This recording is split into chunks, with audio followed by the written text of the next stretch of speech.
ನಾನು ನೋಡು ಅದಕ್ಕೆ ತಾನೇ ಇವತ್ತು ಡಿಸ್ಕಷನ್ ಫಸ್ಟು ಮೀಟಿಂಗೇ ನಡೆದಿದ್ದು ಇವತ್ತು ಈ ಒಂದು ನಿಟ್ಟಿನಲ್ಲಿ.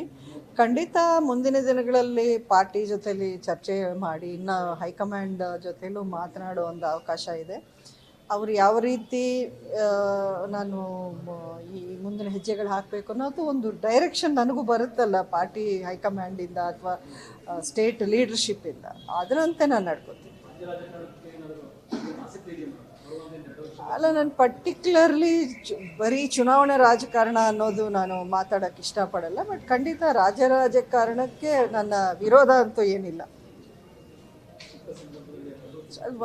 ಸಮಯ ಸಂದರ್ಭ ಎಲ್ಲ ಕೂಡಿ ಬರಬೇಕು. ಅದಕ್ಕೆ ಒಂದು ಅದೇನಂತಾರೆ, ಸರ್ಕಮ್ಸ್ಟೆನ್ಸಸ್ ಎಲ್ಲ ಸರಿಯಾಗಿರಬೇಕು ನನಗೆ, ಅಷ್ಟೇ.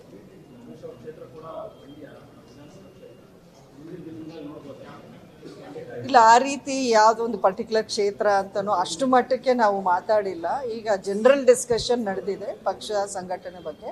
ಮುಂದಿನ ದಿನಗಳಲ್ಲಿ ಇನ್ನು ಹಲವಾರು ಮೀಟಿಂಗ್ಸ್ ಮಾಡಬೇಕು, ಮಂಡ್ಯದಲ್ಲೇ ಮಾಡಬೇಕು ಅನ್ನುವಂಥ ನಿರ್ಧಾರನೂ ಆಗಿದೆ.